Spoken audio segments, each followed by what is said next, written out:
Not a For problem. you have this really exciting new show that is around Daggerheart on Beacon. What is that show, and what has that experience been like? It's a little bit more chaotic than we've seen on Beacon before. Absolutely. So we've decided to dive into Daggerheart, which we had played a little, I guess you call it preview or a little Daggerheart Light about 2.5 years ago when we're doing our Halloween campaign. And Rob, our DM, decided to use essentially just the hope and fear mechanics of Daggerheart as the way we would run our little Halloween one shot. So we knew what the base mechanics were, but then yeah, we had Critical Role reach out to us and say, hey, we'd love for you guys to try out Daggerheart and do a one shot.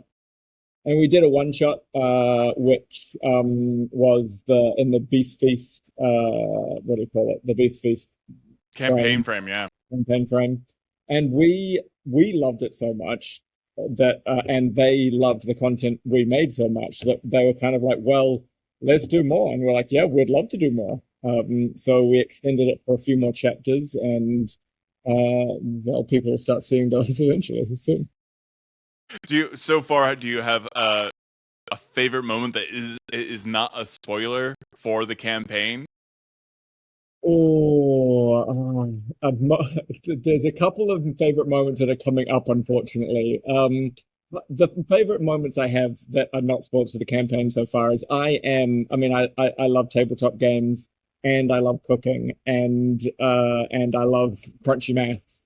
So getting to put all of those things together in the Beast Feast framework was so good because I get to kill monsters and then go, do you think that actually, yeah, this is my favorite. Do you think that orca milk is salty, and would that make a good broth for a chowder? And then does that mean that we don't have to now go to the mines and get salt because the orca milk is salty enough, and that'll make a great and that'll make a great chowder? Always wanted every single book that ever has to do with monsters in tabletop to also list like what they taste like. I feel like that's always been a weakness. So when Delicious Dungeon finally came out as inspiration, I'm like, yeah, everyone's been wanting this. So Absolutely. Yeah. when Daggerheart had Beast Feast, I was like, thank at last, Mm. because And I play characters that turn everything into a hot dog.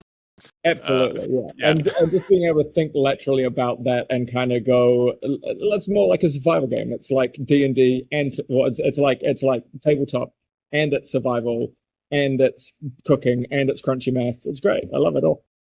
was there anything different about that transition to from D&D to Daggerheart that was interesting for you? Yeah, I mean, having to wrap your head around, so because we're playing the same characters, we're playing Buried in the Kids, which we played for 5 years in a D&D campaign from level 1 to level 17. And we finished that campaign at level 17 and then stepped those characters into Daggerheart at level 2 or 3. I can't remember exactly. And so having to get your head around that change, not only were we role playing much higher level, but we were stats wise very low level. And then new mechanics of Daggerheart as well.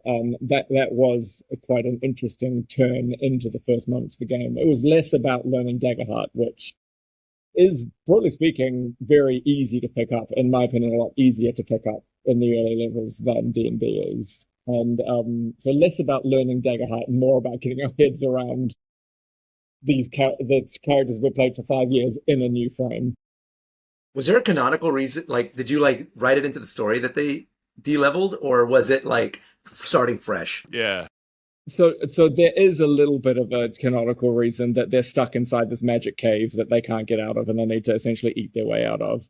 But but what Rob did was he gave us quite high powered weapons. So the weapons we have still feel very legendary, but then all of the spells and abilities we have are those early abilities from Daggerheart. Amazing. And you now have this Kickstarter that has already been deeply successful. You've only got you got a few days left in it. Can you tell me about what this Kickstarter is and what what brought you to the point of like making this card game that you've just released? Like, what was the inspiration for all of this? Yeah, so I mean, obviously, as Buried in the Dick, talking about Buried in the Dickheads in Daggerheart, it's all based off our epic NPC main IP, which has been around 10 years now and has become very rich in its own right. It started out parodying World of Warcraft and Skyrim and Witcher and Zelda and all those RPGs everyone knows and loves. And now it's just this rich world in its own right that we have so many other things that we've been doing with it, like video game Nice Day for Fishing. We did our comic book Hero Outage. We've got our D&D tabletop and now Daggerheart series and a bunch of other things. And we love having boys' nights, us guys. We will play all manner of games. There's literally Nemesis is sitting right in front of me just over here because we played it recently in the tavern. We play Citadels a lot. We love Settlers of Catan. I played a billion games of Exploding Kittens. We've recently got into Wingspan, which is quite fun as well. And so we come together and play either board games or card game nights all the time. And we had this idea, wouldn't it be fun to actually have a card game set in the world of Epic NPC, man, set in Azerim, where you get to play as the NPCs. And the goals are to attract adventurers and fight monsters and get loot and get money and complete quests. And like, we love games where we get to argue with each other as well. So ones where you get to screw over your fellow players and become rivals. So we kind of were like, we should investigate how to hell to do that. We don't know how to make games, but we found Leo from Creators Games. Yeah. Hey presto. Yeah, it was quite a challenge too. Yeah. Mechanically, how does the game work, Leo? Well, I'll say this. This is the 5th iteration of game that we tried to come up with, which is interesting in its own right because it's so similar to the very first concept that we put out there, and it's just like a refined version of it, and everything in the middle just kind of missed, because the biggest challenge is, how do you play as a non-playable character? Yeah. Right? Like, that is such an interesting... Being like, we've just unlocked a new NPC playable. Yeah. And like, cool. Oh. Yeah. But in this game, like, you are the non-playable character. And so we wanted to come up with a system that existed and find a way to, like, fit it into this frame of, you are participating, but as an NPC, the world is moving along without you. And all you're trying to do is influence the direction of that world like an NPC might. And so after trial and error, because originally the original game was a deck builder style game, but it had a lot more agency. And what we found is that just overcomplicated the concept. And so when we stepped it back to a deck builder in which you play your entire hand every turn, it's like an NPC. The cards fall where they may, and you just hope that it goes in your favor. And there are ways to manipulate that deck so that it is more likely to go in your favor. And going in your favor means getting those heroes, getting those monsters, getting the loot, completing quests, and just, allowing things to work as they should. And that's the fun of it. It's sort of like watching the machinations of your decisions go into effect. And it's a really satisfying feeling. How do you win? You win by completing quests. The first NPC to complete 5 quests wins the game. And you can only do that by strategically choosing cards from the market to add to your deck to optimize its flow. And there are different decks that favor different quests that favor different kinds of deck builds. So you're trying to beat your rivals to the punch to optimize your deck to win those quests. And there's, like, obviously with any kind of Kickstarter, there's multiple tiers to this. Like, the game sounds incredibly fun, and I always I'm obsessed with NPCs, and, like, the idea of actually playing an NPC in D&D, which is kind of impossible, but the idea that you are not the heroes, you're just the people on the sidelines that happen to show up. That's always my favorite kind of narrative, so I appreciate that. But, like, this is one of the most metal Kickstarters, by the way. That skull is awesome. Like, thanks, yeah. So there's multiple tiers, right? Like, there's not only, like, you can get the deck, but in this Kickstarter, there's a bunch of other items you can get as well to, like, kind of supplement the game. Absolutely. Yeah. I mean, we know that our fans love minis, love D&D, love dice, love posters, plushies, all games. The things and games. So we just kind of wanted to fill it out with stuff that we knew that they were going to want and love. Yeah. And I mean, a freaking Skull of Raoul dice tower. Yes. Yeah, and I think like motivator for all of the extras, like the minis and the dice tower and the garlic bag dice plush, is that not only are they thematically bound to Epic NPC Man, but they are universally applicable to other games. So you could use those minis. You could have Barradoon be in your NPC, in your D&D game. You could have your Magic the Gathering, black deck in your Skull of Raoul and show up to a Friday Night Magic with the most epic card box of all time. We wanted things that allowed you to kind of take the experience with you beyond just playing the game. Do you have a favorite? Sorry, go ahead. And the neoprene playmat is like literally the perfect size to use as an XL, I'm going to call it a flat clicker, but mouse pad. Flat clicker. Underneath you. So like you could just use the game mat as a mouse pad as well. It's perfect. That's amazing. What do you have a favorite mechanic or card that is in this game? There's some fun. Anytime you get to roll the D20, it's always... Actually, you know what? I'll say my favorite is the Muggers card, because it really feels like you're just trying to mug everybody in the game. Everybody rolls a D20, and if you roll higher than them, you can select the card from their hand to discard it like you're mugging them. But they're not very good at their job, so it's possible for them to not be mugged by you, which is like very, very flavorful, very fun. How much will this game anger you and your friends? Because I think ultimately there's always a level of like, okay, D&D is kind of like we're playing together, we're having a good time together, but this is a win-lose situation. So like, how happy will I feel when I win, and how angry will I be at my friends? You'll feel happy. We in one of our test games a couple of weeks ago, we got our head of marketing and our head of social media here at Viva. And neither of them are they like card games, but neither of them are massive card game nerds. And we taught them the game, and then we had one playthrough of it. And literally the two of them were shouting at each other over the top. And we were like, yes, rivals. And they're both very good friends at work. And yet here they are. Well, they used to be anyway. Yeah. Sorry, Ash and Tara. I always feel like that is the hallmark of a good game. Yeah. Especially a 1v1 game. And then you get to the end and you're like, God damn it, I want to play again. We did a live stream, the three of us boys, a couple of days ago. And literally at the end, Alan absolutely downtrailed me and Rowan and won by a massive amount of points. And I was like, we can't because the live stream's ending. We've got to go off to other things. So I was like, I want to play again right now. Yeah. Every playtest I've done has been the same, by the way. I just... Like everyone's like, I know we only scheduled an hour. Can we play another one? And I'm like, yeah, let's go. I love playing it. What I'm so curious. So what is the typical length of a game in this? I don't know, because we've had we're tweaking it. Yeah. We're tweaking it still. I think it depends on the fluency too, like how familiar you are with the game and how quickly you can navigate card mechanics. It makes a big difference. Okay. I've had games as short as kind of 25 minutes, but then I've also had games that go up to about 15 minutes to an hour. It kind of, we're still tweaking it because there's benefits to both. Like having a short game obviously means you can then quickly jump into another one and it doesn't feel like it drags. But then in deck building, having a longer game means you get those really satisfying end-game turns. It's so satisfying. Where you've got a stacked hand and a stacked deck, and you've cleared it out, and you've really optimized it. So both is good, and I've played both, and both feel really nice. So I would say it never really goes beyond an hour, though. Okay. No.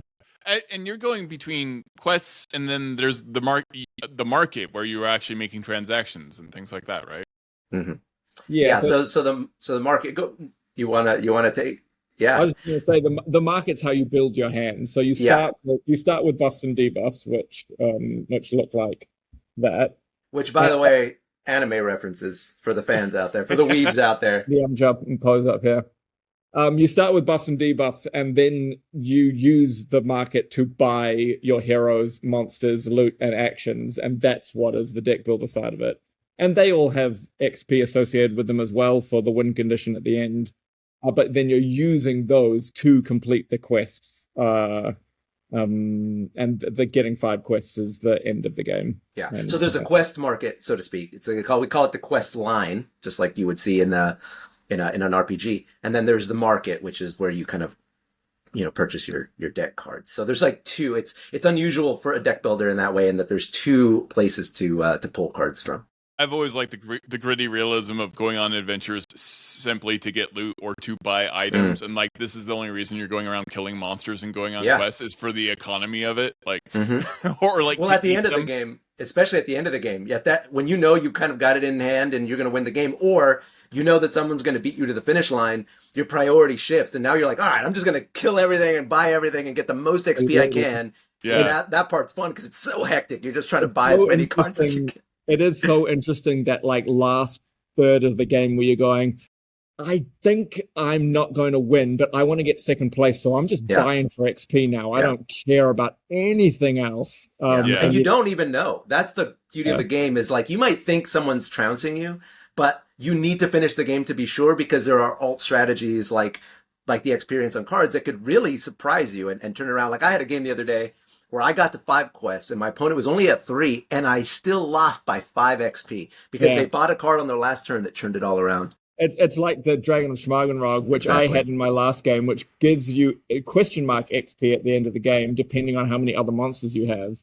And I had like 10 monsters in my deck, so I got an extra 10 XP just from one card, which is crazy.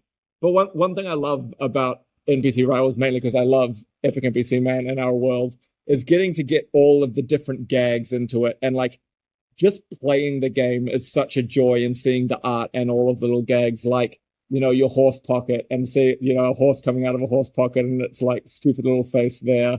That's amazing. Or the classic Skyrim gag of a bucket on a guard's head, that kind of jazz. Or one of our initial episodes is the breastplate of Argon, sexy woman's armor on a male character. And every card has that fun, amazing... and their abilities reflect that flavor, which is what makes it so like enjoyable to play. By the way, Adam, I can't wait to show you the new set of cards that I built. Oh, you're going to love it, man. Well, you only have a few days left in the Kickstarter. The goal was only $100,000. You're getting close to $1 million. What has that felt like? What has that feedback felt like from the community? It's so good. Everyone that's got onto the Kickstarter is so excited. And I mean, pushing through all the other stretch goals, the initial goal was 100,000, but all the stretch goals are expanding. We kind of had a base game which had Balin, Bodger, Barradun, and Greg, and then we're unlocking a whole lot of other elements of the Epic NPC Man world and lore as we're getting through these stretch goals. And let me tell you, we started this conversation talking about our tabletop channel, and there might be some stretch goals to do with all of that very, very soon. So. Oh, okay. Mysterious. What do you love? Like, you've created your own world. I mean, this is a broader question, but for Viva la Dirt, what has that success felt like for you? That had to have been an absolutely wild journey to get here. Absolutely. It has been wild. I mean, literally sitting here in a medieval fantasy tavern right now, being able to have this call with you, it's one of those things that you kind of day to day get your head stuck into the work and start taking it for granted, and you need to kind of pull your head out of it and go, oh wow, this is so amazing, and I'm so grateful that we get to, our job is just to have fun and be silly and put on fantasy outfits and yell at each other and have a great time.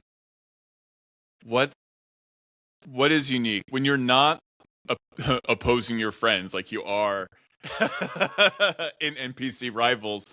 What's your best advice for players of tabletop games and for people who are dungeon masters? Like, what do you think makes a great player? What do you think makes a great game master? A great player, or rather a great character in any tabletop thing, is someone, think about your character's flaws, in my opinion. The amount of home games I've seen and other content out on the internet I've seen that people play D&D or Pathfinder or Daggerheart, whatever they're playing, and they play it as the hero, and their character just has no flaws and no issues, and they'll perfectly execute every single thing that they come upon in their D&D game. Whereas no one's like that in real life. Like, think about the flaws you have. Think about your character might have. Think about the bad things they might do, the stupid things they might do, the ignorant, egotistical things they might do. And you're going to have so much more fun when, as a player playing the character, you go into a scenario and in your brain, game-wise, the best thing to do here, you're being seduced by some fey enchantress. The best thing to do here is to attack her because she's going to seduce you and hurt you, right? But if your character is a egotistical nightmare, then you're not going to immediately attack. You're going to try to out-charm her. Yeah, you're going to go over and you're going to immediately be seduced, right? Like, you're not going to just go, oh, I see what's going on, attack, fireball. So think about your flaws. That's always my big thing for characters. Play around your limitations, right? Yeah. And what do you think makes for both of you, what do you think makes a great game master? Allowing your players to do what they want. Like, don't try and, even if you're doing a railroady campaign, make sure you're allowing the players to have fun. At the end of the day, it's a game, right? Yeah, that's big. And I think building in opportunities for your players to shine, specifically to who they are, playing to their strengths as a person, but also making the situations unique to their characters. Like he was saying, you've got this super egotistical character, make them run into someone else who's super egotistical and see how they deal with that. I love when those moments occur where you know that it was placed there specifically for that player to figure out. It's that rule of cool, right? That everyone mentions in D&D. It's like, man, if someone's just said something so freaking amazing and they roll a 1, tell them to roll again. Like, there's no rule to say you have to hit that, you have to stick to that roll. Roll again. There's no advantage. There's nothing. I'm telling you, just roll again. Well, thank you so much for your time. I'm really excited for the game. I need to get me that golden skull really bad. Thank you for supporting the channel. Don't forget to like, subscribe, hit the bell notification, and leave a comment. That all helps the channel. And we have a Patreon page where that's how we fund creating these videos, flying around the country, and affording the equipment to do these interviews. And we also make playtest material as well. Thank you so much for watching.